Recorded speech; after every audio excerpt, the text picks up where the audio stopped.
I love creating costumes for characters that are gender neutral, usually. I like wearing helmets so people can't tell if I'm a guy or a girl. Most of the time you can tell I'm a girl because I am short, but it's fun to be a character where people don't know really who's under the helmet because it gives you more freedom. I like to be a little goofy and dance when I'm in costume, and that's not something that I would usually do if somebody could see who I am. And then I like doing costumes of people who look like me. So if there's a girl character with short hair and brown eyes, I would typically make her costume because I can pull that off. Whereas if it was a girl with long blonde hair, I'm like, there's no way I can do that, and I don't really want to wear a wig. So those are my favorite costumes to make. So the latest lead character in Star Wars is a character called Rey. She's a female, which is a huge deal because in the past, a lot of leading characters in Star Wars were male, and there were also female characters, but they didn't get as many speaking roles. They were very like prim and proper, and they didn't get to really show a relatable side to a girl that most females feel. So it's really cool to see a lot of different cosplays. A lot of people like to create costumes that are from the movie. Like if you see a stormtrooper in a movie, people will want to recreate that to the T. Like every little detail, they want to be specific. And then some people make costumes that are just inspired by a character. So I've made costumes before that are like a girl version of a male character, and that's kind of fun. Sometimes it gives you more freedom to be creative, and people know that you're not trying to be 100% accurate. It's just more for being fun.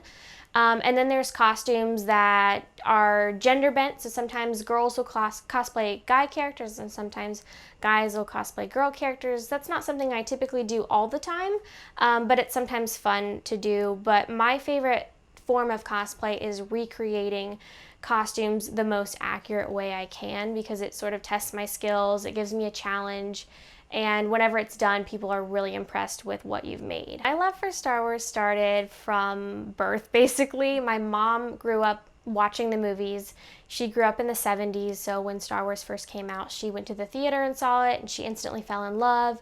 And then whenever she had me, I instantly got hooked because it was something that my whole family enjoyed. My older brother really liked, watching Star Wars and playing Star Wars and dressing up like the characters. So I was sort of born into it, and it took me a while to really catch on to it, though. It wasn't until I was about 10 years old that I really enjoyed watching it and dressing up like the characters, and I knew more about the movies rather than just, oh, that's what my brother watches.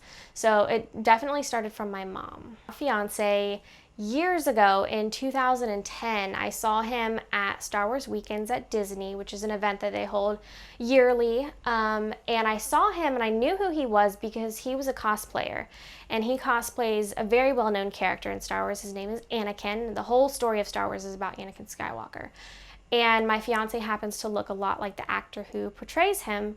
So I saw him and I was like, oh, that's the guy who cosplays Anakin.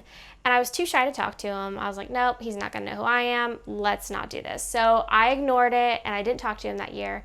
I saw him a few years later at another convention, and I decided to speak up and be like, hey, are you that guy? And he actually knew who I was, so we kind of hit it off, and we became friends, and we were friends for a few years, and then we just kept seeing each other at conventions and realized we had a lot in common, so we started dating. And then he actually proposed to me at a Star Wars convention, which was really awesome. Yes, my engagement ring is Star Wars themed. It's designed after one of the robots in Star Wars. My fiance actually drew up the design, and he took it to a jeweler and had it custom made for me. So it's very subtle. A lot of people wouldn't look at my ring and be like, oh, that girl's wearing a Star Wars ring. But whenever I show Star Wars fans, I'll be like, oh, look at this cool thing on my ring. They're like, oh, that's really awesome. And they get the subtle little hints to Star Wars.